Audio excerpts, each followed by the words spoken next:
Hello, this is Adam's Ham Radio. I have an old radio tube type. It is an old sonar with the crystal control. A friend of mine says it has low audio. I'm just thinking maybe it has a bad crystal. And there's your tuning. Man, this thing is really old. So I did some solder joints. They were kind of a little iffy. Let's see. I'm trying to see what the heck I did. My eyes are so bad. I'm going to start addressing some of this J-hook. Somebody's been in here before years ago. And when you do J-hooks, you make sure you do it a tight electrical conductor.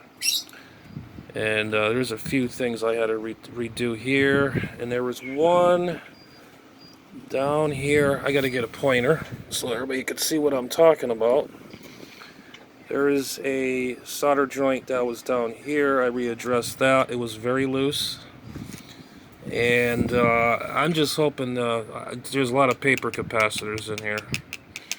And there is a diode, which is right here. I believe it is in the audio section. I got to test this. And then let me see what that goes to. Let me flip this over. Okay. That goes with this tube. This is if I can get this thing in focus, a 6A U6 alpha. That is the audio. So I wonder if that diode just went to south. I'm trying to plug this in with one hand here. It's kind of a little... Okay, but either than that, everything looks pretty all together. It's all original. He picked this thing up at an estate sale, and I don't know what else he wants me to do. He just wants me to get it running. I have the covers and all that for it. This is the front of it right here.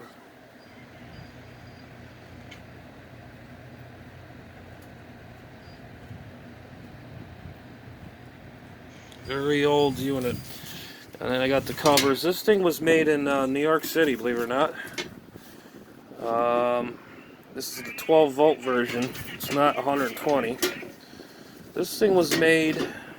Hang on. Let me get you to the right spot here where it's made. Okay.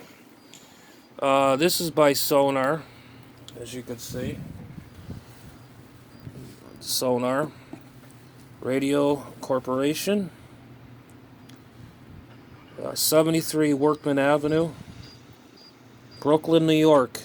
7, New York. Citizens Band Radio. A friend of mine told me about this. He says he didn't live far from this where these were made. So he says these are made at his home up in New York City area. So, but anyways, that is that, ladies and gentlemen. And I do have the covers. I don't know if, whoops, I don't want to scratch them. Somebody put holes in this, and I don't like that kind of thing. I don't know what that was for. I like the finish, but the finish is kind of beat. So I don't know. I have to call him up and say, do you want me to paint this black or what? So I don't know. And there's the other cover. This is the bottom. The bottom doesn't look, well, it's scratched up too, so you gotta figure this thing is probably 50 years old or so or more. I don't know. But anyways, that's that. This is the original box that this thing came in. So I gotta preserve this because it's gonna be up for sale. A friend of mine and I did a deal. We're gonna get it going and get that puppy sold. Here's your 12 volt transformer, and this is your filter cap. Your audio transformer, first and second. I think one's for that goes into here, push pull, goes to audio. Then this could go to your, I think your voice. It plugs right into the microphone jack right down here. So this is your audio and through the speaker, and this one here is your audio transformer. And as you can see, I have cans I have to look at. In these tubes, everything has to be clean a little bit, just to get it presentable. These tubes are original, and I'm worried about these crystals because these big crystals, they tend to drift or they don't work at all. And get this remote out of the way. But anyways, they tend to drift or they just don't work at all. I wish I had a crystal tester. This would help me a lot. But anyways, this is the radio. It's all complete, and I have some little things I've been deoxing it. And this connector here is kind of beat. I want to see if I have another extra connector, SL239. The insulation is gone on it, so I'm kaput. Anyways, it's a basic circuit. And looks like it's been soldered here, pretty fresh.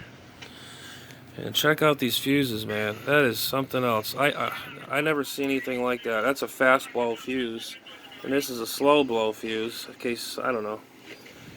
And these are IF coils. They're yeah. And this is kind of almost like a parasitics, I believe.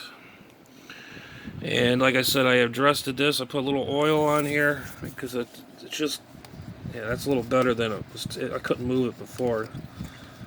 This is the fine tune, or what do you call those things? It's like, what is it there? The tuning. Yeah, it's the tuning. If you had the VFO, you can, I believe it has a VFO thing for it. I think it's the S meter and external speaker. There was no external VFO on this.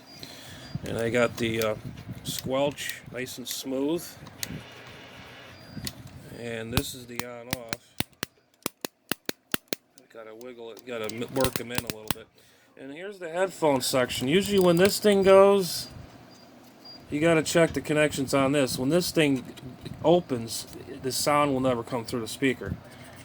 And it goes down here, down through. If I could see where this is going. Okay, it goes to the relay, switches your receive and transmit through this relay. And I remember he was telling me he was not getting any receive or whatever. He said he heard little voices coming through it. So I don't know if it's capacitor issue. Probably not. I wonder if this diode, this reverse diode, is blocking the audio, because this is the audio section right here, and I wonder if that went south. So I have to test it on my meter, see how I'm going to ohm out that. I mean, these are old. I mean, this, so you could tell this is an old, I don't know the number of it is. Let me see, where's the pen here, or my, here we go. Damn, my nose is a little itchy, a little dusty. As you can see, these diodes back in the day, they had instead of having a stripe like we have now, well, this does have a stripe, but it's rounded off here, and it goes down like a point. This is your hot side, and that's your negative. Pretty clever back in the day. Nowadays, we just got the whole thing, you just cut this in half like this, and it just has the band, which is hot, and the other wing is ground. And it has a bunch of them over here. I don't think I'm going to test them and ohm out and see if they're okay. Let's see, what else? In the audio section right here, I gotta ohm this little guy here. And this one here. These never go bad. These are literal. These are the capacitors. Once I plug it in with 12 volts, I'm gonna see what I get out of these caps. I hope these are not burnt out, because I do not have any caps. But I was dressing this channel selector, and no, this is the channel selector right here. Deoxed the living Jesus out of it, and we're just looking for any cold solder joints. Let's see, near the let's see, this is the mixing area right here, because you got this IF right here. It's nice to see it's not been touched.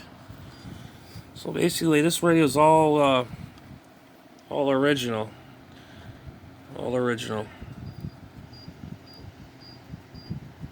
But we'll get this thing going. I guess. I pray to God I can get it going. I rebuilt a lot of tube radios and got them revived, and yeah. So I don't know. I'm gonna have to just then once I get the thing going, I'm gonna hook it up to my frequency. Well, first I'm gonna hook it up to my little trusty Heathkit signal generator. Put it through the connection in the back, your whatchamacallit there, your SL239, and then see what we got. And then after it's all said and done, I'll throw it on the counter, see how far we're off.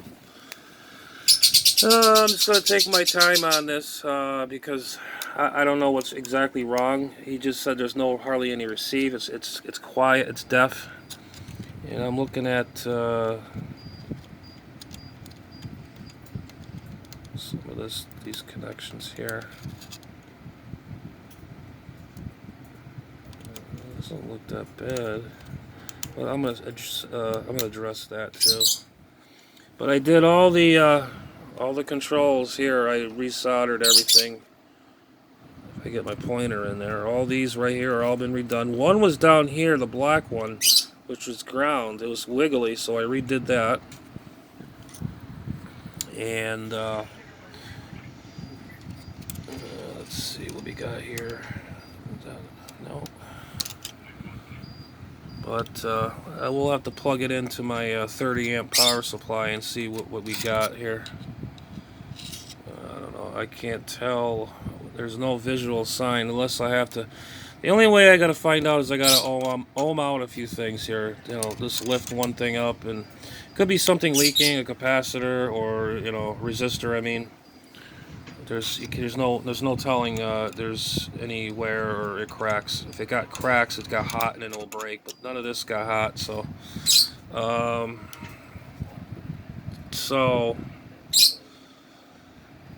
may have to adjust these. I might have to. Maybe not. I don't know. Like I said, I have to put it on the counter and see how far we're off. And there's adjustments for the frequency oscillator somewhere in here. I know there is one. But anyways, we'll keep you posted on this old girl. And wish this thing would focus, damn it. There we go. So that's that. This is that Sonar. Sonar radio. I mean, this is old school. We even got marked 11, 10, 9, and 7. There's some extra ones that are not even in there yet. So. But anyways, we'll be calling 7.3 for now, and I got to dig deep into this thing. Hopefully I can get it going, because I like to get it out of here, because I got a lot of stuff. I got an amplifier in here. It's been done, partially. And now I got this. It's just taking up some room. But anyway, 7.3, this is Adam's Ham Radio. Will be QRT.